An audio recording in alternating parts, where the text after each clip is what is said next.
How's it going, everybody? And welcome back to 3 Agree Ministry. Today, we are going to be going into the forbidden chapter, Isaiah 53. Yes, we are going to talk about it. Let's get straight into it. All right, you guys, let's talk about this. Isaiah chapter 53. This is the passage that every Christian will use as their number one main prophecy about Jesus as the suffering servant. Now, we've talked about Isaiah 53 plenty of times in past videos, so we've gone over this. Some of this might be a little repetitive, but today we are going to break down this a little bit differently, okay? This is the very passage that foretells of the Messiah dying for the sins of the people and suffering on their behalf. A Christian will read this and see clearly that this is about Jesus. However, the Orthodox Jews of today will deny this claim. They are in full denial of this claim and say that Isaiah 53 is actually about the nation of Israel as a people, not about the Messiah. Real quick, one important thing to note. Prior to Jesus coming, the Jews understood Isaiah 53 as a messianic prophecy. Now, when Jesus came and did his thing, they had to start denying this. So before we dig deep into both of these claims, let's simply read this passage in question. And I ask you, with all biases put aside, you tell me who this sounds like, Jesus or Israel? This is Isaiah 53. Who has believed what he has heard from us? And to whom has the arm of the Lord been revealed? For he grew up before him like a young plant, and like a root out of dry ground. He had no form or majesty that we should look at him, and no beauty that we should desire him. He was despised and rejected by men, a man of sorrows and acquainted with grief. And as one from whom men hide their faces, he was despised, and we esteemed him not. Surely he has borne our griefs and carried our sorrows. Yet we esteemed him stricken, smitten by God, and afflicted. But he was pierced for our transgressions. He was crushed for our iniquities. Upon him was the chastisement that brought us peace, and with his wounds we are healed. All we like sheep have gone astray. We have turned away, every one to his own way. And the Lord has laid on him the iniquity of us all. He was oppressed and was afflicted, yet he opened not his mouth. Like a lamb that is led to the slaughter, and like a sheep that before its shearers is silent, so he opened not his mouth. By oppression and judgment he was taken away. And for his generation, who considered that he was cut off out of the land of the living, stricken for the transgressions of my people. And they made his grave with the wicked, and with a rich man in his death, although he had done no violence, and there was no deceit in his mouth. Yet it was the will of the Lord to crush him. He has put him to grief. When his soul makes an offering for guilt, he shall see his offspring. He shall prolong his days. The will of the Lord shall prosper in his hand.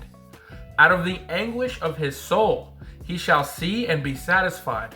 By his knowledge shall the righteous one, my servant, make many to be accounted righteous, and he shall bear their iniquities.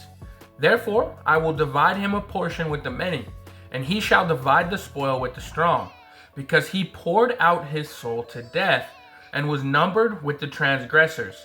Yet he bore the sin of many, and makes intercession for the transgressors. Wow, okay. So, a Jew will make an argument with this passage saying that the servant mentioned here in 53 is the nation of Israel, and this is why. The book of Isaiah contains many chapters called the servant songs, like chapter 42, 49, 50, 52, and others. And all throughout the book of Isaiah, we do indeed see the nation of Israel called my servant. For example, we see this explicitly in Isaiah 41, verses 8 through 9. It says, "But you, Israel, my servant, Jacob, whom I have chosen, the offspring of Abraham, my friend, you whom I took from the ends of the earth and called from its farthest corners, saying to you, you are my servant. I have chosen you and not cast you off."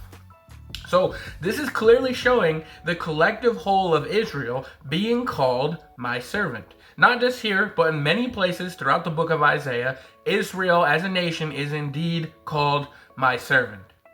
So, because of this, when a Jew reads Isaiah 53, he will say that the servant mentioned here is Israel, not the Messiah. However, under deeper analysis of Isaiah, we see the idea that there are actually two servants, one who is blind and in need of saving, and one who is righteous and will rescue them. For example, let's read through and break down Isaiah 42. So I'm going to read this whole passage again, and I want you guys to listen very clearly. There's two distinct figures here. Ready? Here we go. Isaiah 42. Behold, my servant, whom I uphold, my chosen, in whom my soul delights. I have put my spirit upon him. He will bring forth justice to the nations. He will not cry aloud or lift up his voice or make it heard in the street. A bruised reed he will not break, and a faintly burning wick he will not quench. He will faithfully bring forth justice. He will not grow faint or be discouraged till he has established justice in the earth, and the coastlands wait for his law.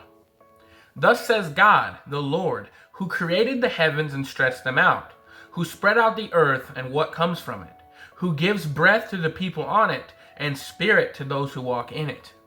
I am the Lord. I have called you in righteousness. I will take you by the hand and keep you. I will give you as a covenant for the people, a light for the nations, to open the eyes that are blind, to bring out the prisoners from the dungeon, from the prisons those who sit in darkness. I am the Lord, that is my name. My glory I give to no other, nor my praise to carved idols. Behold, the former things have come to pass, and new things I now declare. Before they spring forth, I tell you of them. Sing to the Lord a new song, his praise from the ends of the earth. You who go down to the sea and all that fills it, the coastlands and their inhabitants. Let the desert and its cities lift up their voice, the villages of Kedar inhabitants. Let the inhabitants of Selah sing for joy. Let them shout from the top of the mountains. Let them give glory to the Lord and declare his praise in the coastlands. The Lord goes out like a mighty man. Like a man of war, he stirs up his zeal. He cries out. He shouts aloud. He shows himself mighty against his foes. For a long time I have held my peace. I have kept still and restrained myself. Now I will cry out like a woman in labor. I will gasp and pant. I will lay waste mountains and hills and dry up all their vegetation. I will turn the rivers into islands and dry up the pools. And I will lead the blind in a way that they do not know. In paths they have not known, I will guide them. I will turn the darkness before them into light, the rough places into level ground. These are the things I do, and I do not forsake them. They are turned back and utterly put to shame, who trust in carved idols, who say to the metal images, you are our gods. Hear, you deaf, listen carefully. Hear, you deaf, and look, you blind, that you may see. Who is blind but my servant, or deaf as my messenger whom I have sent? Who is blind as my dedicated one, or blind as the servant of the Lord? He sees many things but does not observe them. His ears are open, but he does not hear. The Lord was pleased for his righteousness' sake to magnify his law and make it glorious. But this is a people plundered and looted. They are all of them trapped in holes and hidden in prisons. They have become plunder with none to rescue, spoil with none to say restore. Who among you will give ear to this, will attend and listen for the time to come? Who gave up Jacob to the looter and Israel to the plunderers? Was it not the Lord, against whom we have sinned, in whose ways they would not walk, and in whose laws they would not obey? So he poured on him the heat of his anger and the might of battle. It set him on fire all around, but he did not understand it. It burned him up, and he did not take it to heart. Wow. So what do we see here, you guys? We see one servant who is deaf, blind. They are trapped in the prisons and are in desperate need of saving. On the other hand, we see another servant, one who has the Spirit of God placed on him. He is in God's delight. This servant says they will bring people out of the prisons and open the eyes of the blind. These by definition cannot be the same servant. One servant here is the righteous one, the Messiah, while the other servant is the nation as a whole. Both are called servants here. How about again in Isaiah 49? This is Isaiah 49 verses 1 through 6. It says, "Listen to me, O coastlands, and give attention, you peoples from afar. The Lord called me from the womb. From the body of my mother he named my name. He made my mouth like a sharp sword. In the shadow of his hand he hid me. He made me a polished arrow. In his quiver he hid me away. And he said to me, you are my servant, Israel, in whom I will be glorified. But I said, I have labored in vain. I have spent my strength for nothing and vanity. Yet surely my right is with the Lord, and my recompense is with my God. And now the Lord says, he who formed me from the womb to be his servant, to bring Jacob back to him, and that Israel might be gathered to him. For I am honored in the eyes of the Lord, and my God has become my strength. He says, it is too light a thing that you should be my servant, to raise up the tribes of Jacob, and to bring back the preserved of Israel. I will make you as a light for the nations, that my salvation may reach to the end of the earth. So guys, the servant here is again called Israel.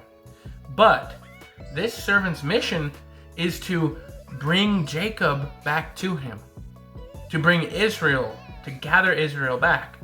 So we have a servant here called Israel who is sent to Israel, who is to gather and restore Israel. So again, you guys, we see two distinct servants, a righteous servant and Jacob who is scattered. This makes it impossible for the servant to be Israel in this passage because he is sent to Israel, okay? So already throughout the book of Isaiah, and in many more places than these, we see that Isaiah has already distinguished two servants. There's the nation of Israel, often described as blind, deaf, and sinful. And then there's this ideal, perfect servant, the Messiah, the one who restores Israel and brings salvation to the world. So now with that established, we come upon Isaiah 53. Now, remember, the prophet Isaiah, who is a Jew, is speaking here, and he uses very specific wording. Listen carefully. Isaiah 53, 4 through 5. Surely he has borne our griefs and carried our sorrows. Yet we esteemed him stricken, smitten by God, and afflicted. But he was pierced for our transgressions. He was crushed for our iniquities. You guys, if the servant is Israel, then who are the we whose sins he bears? This passage makes a clear distinction between the sufferer and the people benefiting from the suffering. Israel cannot suffer for Israel in this way. Isaiah 53, 8 says, for the transgressions of my people, he was stricken. Here, my people, obviously with Isaiah talking, Isaiah's people are the Jews, the nation of Israel. This means that the servant has to be someone other than Israel, suffering for Israel. Isaiah 53, 9 says, although he had done no violence and there was no deceit in his mouth. Israel collectively cannot be described in this way. The prophets repeatedly call the nation guilty of bloodshed, idolatry, and deceit. A verse like this only fits a perfectly righteous individual. Isaiah 53, 12, he bore the sin of many and makes intercession for the transgressors. You guys, Israel was never said to make intercession for the world's sins. On the contrary, as a matter of fact, Israel itself needed intercession from the prophets, priests, and ultimately the Messiah. So, with Isaiah already speaking of two servants, it's easy to distinguish that the servant suffering here cannot be the nation of Israel as a whole, but is the righteous servant. The New Testament explicitly applies Isaiah 53 to Jesus Christ in many areas. Matthew 8:17, this was to fulfill what was spoken by the prophet Isaiah. Luke 22:37, Jesus applies Isaiah 53:12 to himself. Acts 8:30 through 35 says, it's talking about the Ethiopian eunuch who is actually reading from Isaiah in Isaiah 53, and he's confused about who this servant is. And Philip goes to him and actually talks to him about the good news about Jesus, applying him. 1 Peter 2:22 through 24 directly quotes Isaiah 53:9 and applies it to Christ. He who committed no sin, neither was deceit found in his mouth. He himself bore our sins in his body on the tree. So the early church, under the Spirit's guidance, unanimously saw Isaiah 53 as fulfilled in Jesus, not in Israel as a nation. Thus, you guys, we see two servants. And the two servants theme makes sense. Israel points forward to the true servant, the Messiah who embodies what Israel was meant to be. Isaiah 53 is not about Israel suffering for the world's sins. It's about a singular righteous servant who suffers for Israel. And this is fulfilled in Jesus. So the two servants pattern, guys, that we find in Isaiah shows that while Israel is sometimes and is often called God's servant, the ultimate servant is the Messiah, Jesus, who fulfills what Israel could not and who suffers to redeem both Israel and all nations. So you guys, basically the whole idea is this. A Jew will tell you that the servant, Israel is called the servant. The nation of Israel is called the servant. And they're not wrong. Okay?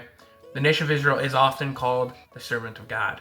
But when you really read all of Isaiah, you'll see there's basically two embodiments. There is a servant who is deaf, blind, in need of saving. And then there is the servant who comes to do the saving.